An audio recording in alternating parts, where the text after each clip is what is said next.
Hello, my name is Eddie Jones, and today I'll be doing my personal IDT philosophy. You may see me looking down from time to time because I'm looking over my notes and trying to make sure I get all those key points in. But when I think about myself as a member of the instructional design and technology field, I consider the design process one has to take to upgrade performance in a specific subject area or aspect. Well, I teach science. I'm an eighth grade physical science teacher here in Clayton County in Georgia, in the metro Atlanta area. And we have to use a lot of technology. A lot of our lessons are technology driven, and we have to make sure that we include that technology component while we're teaching, and it has to be drawn out and seen in our actual lesson plans.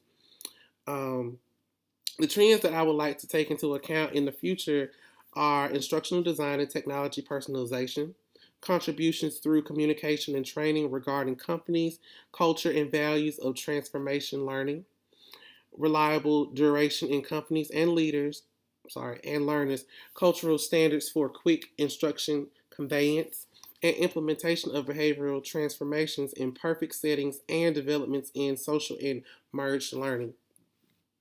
That sounds like a lot, I know. But it's basically just saying making sure that you're implementing technology in every aspect.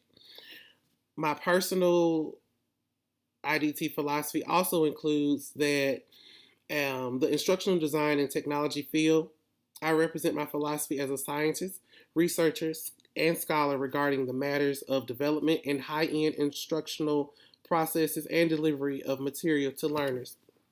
Well, that goes back to the teaching portion because I'm just a lifelong learner and I'm just a grade A teacher. I just love teaching. So you're going to possibly hear me always talking about teaching.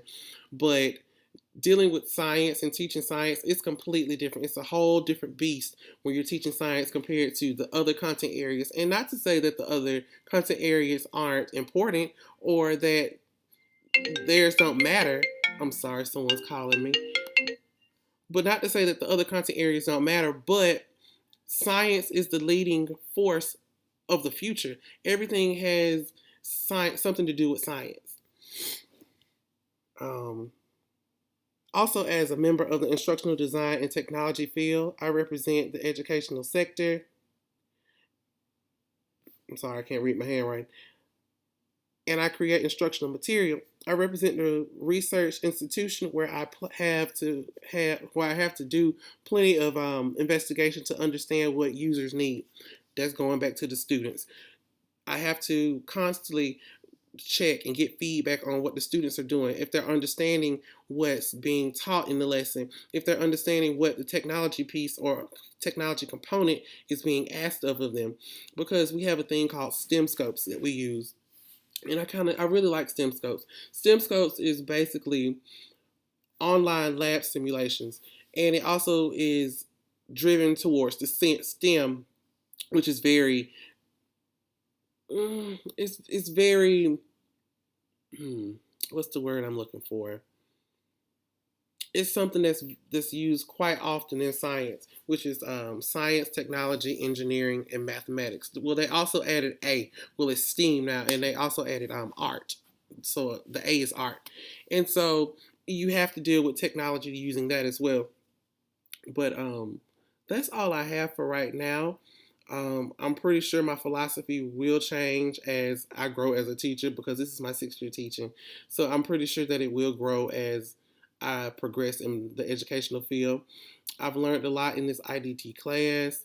I really enjoyed the technology components, and it also has given me some ideas that I could possibly use in the future in my classes as well as this school year.